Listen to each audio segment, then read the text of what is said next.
Hey everyone, I hope you're all doing well today. This time we are going to be talking about open roads.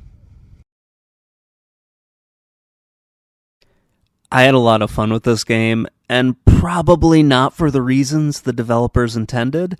I'm from Michigan, and parts of the game take place in Michigan, so it was kind of fun to see just what they got right and what I think they might have gotten wrong. The game takes place in 2003 and refers back to events in the 1960s. This is a walking simulator, essentially. You play as Tess, and you are going on a road trip with your mom. Your mother's name is Opal. She has a sister named August. They live in a house that their mother, Helen, used to own. She passed away, and Tess and Opal are losing the house. That is basically all of the tension in this game and the entire conflict that you're dealing with throughout the game. It gets revealed that they don't have a place to stay after they lose the house, and there is some talk of going to Chicago to live with August. However, Opal doesn't want to do that because there's a lot of unresolved issues between the two of them, and she also isn't telling Tess everything about the conversations she's had, and also just not really telling her about her plans. Tess is also doing the same thing. She is planning to move out to Reno, Nevada, where her father is, and she hasn't really told her mother that. She has already bought plane tickets, but hasn't moved out there. It's kind of a weird dynamic, this family, and it's pretty interesting as you go through it, just to find out how none of these people are really talking to each other. It's kind of a fun story. The game takes place in a few locations. You have their grandmother's house, and then you have 3 car ride scenes, which before the internet, this is how your parents forced you to talk to them. They would go on a road trip with you, and you had to talk to them about things. It was, I guess, a more fun time? Yeah, let's go with that.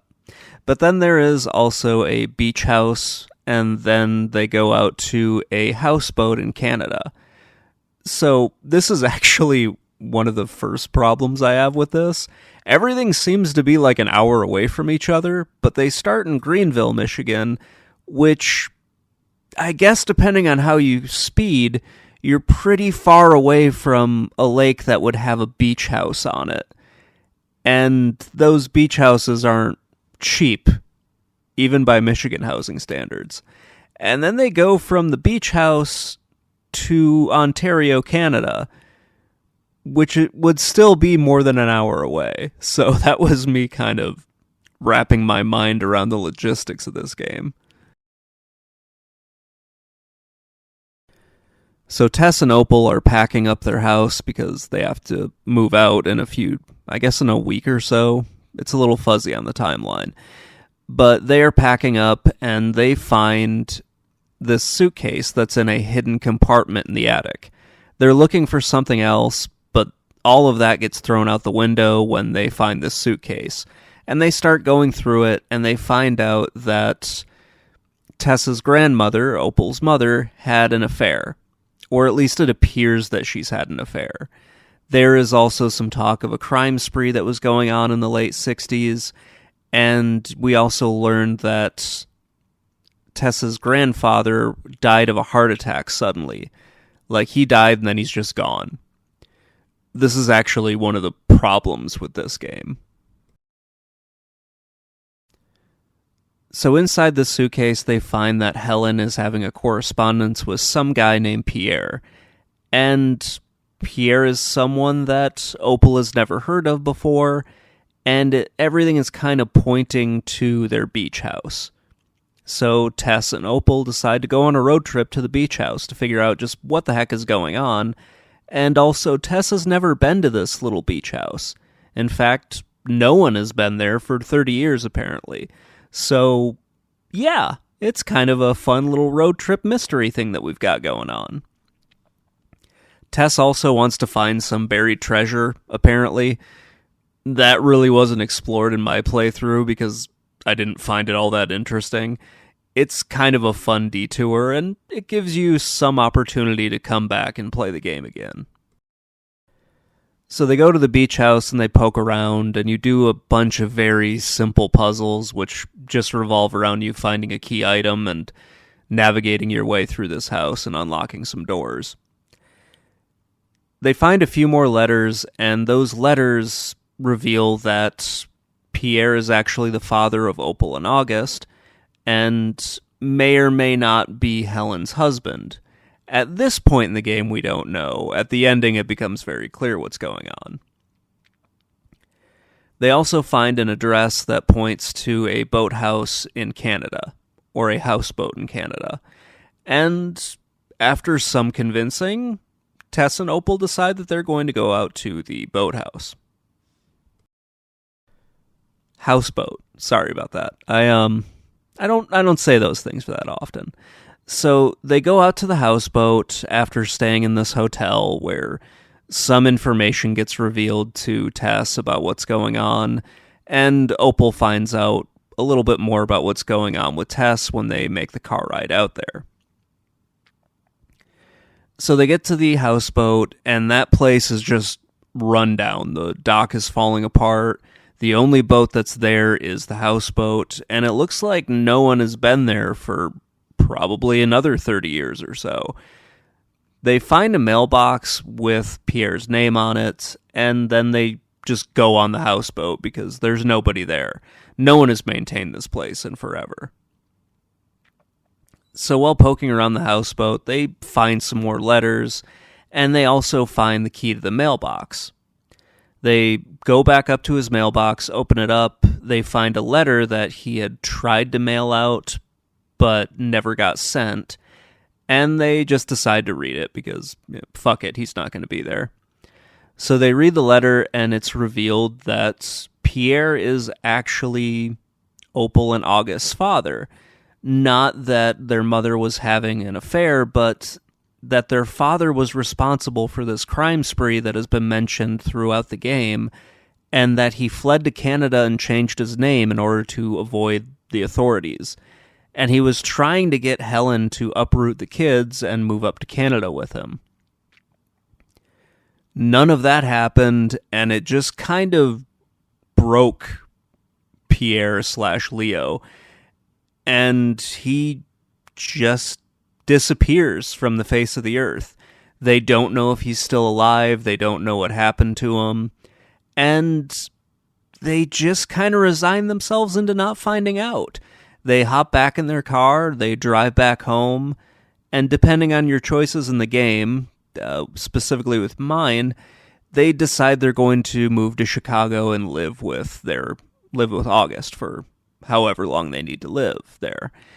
And that's kind of how the game ends. So this simple problem that they have, which is kind of a big problem, where are they going to live, gets solved, but they also find all of these answers to questions they didn't even know that they had.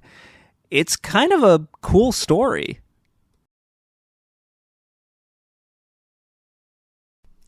The gameplay is very simple.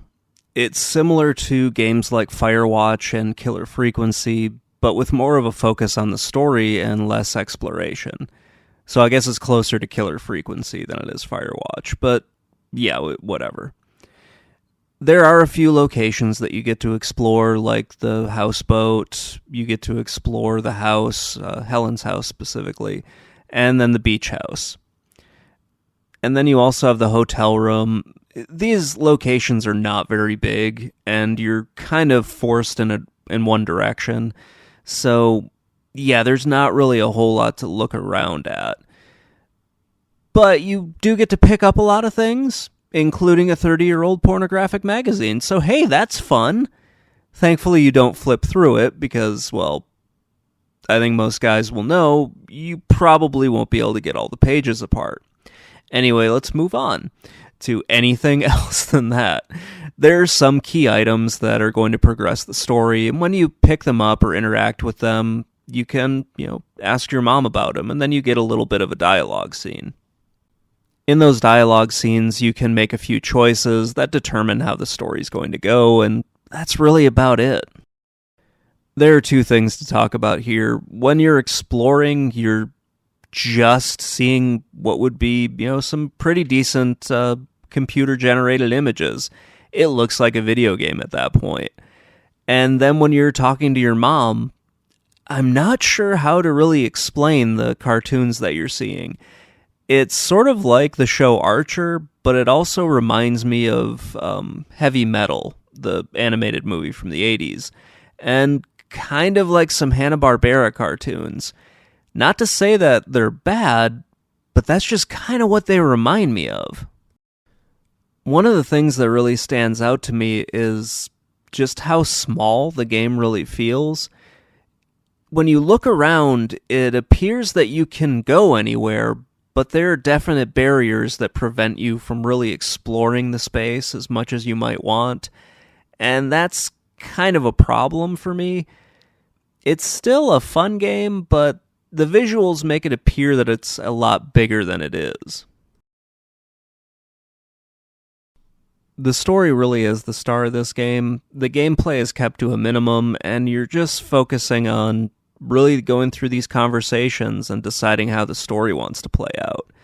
The puzzles are very simple. There's not a whole lot of exploring that you can do. And really what you're trying to do is unravel this pretty strange mystery about this family. It's pretty fun, but there's not really a whole lot to this. It might actually be fun to go back and just see what some of the other endings are, because I got a pretty wholesome one where everything kind of ends okay, and there's a little bit of how do I want to say this? There's a little bit of a feeling that there's some hope for the future for these characters. So that's going to wrap things up. Let me know what you think in the comments below, and I will talk to you all later. Bye.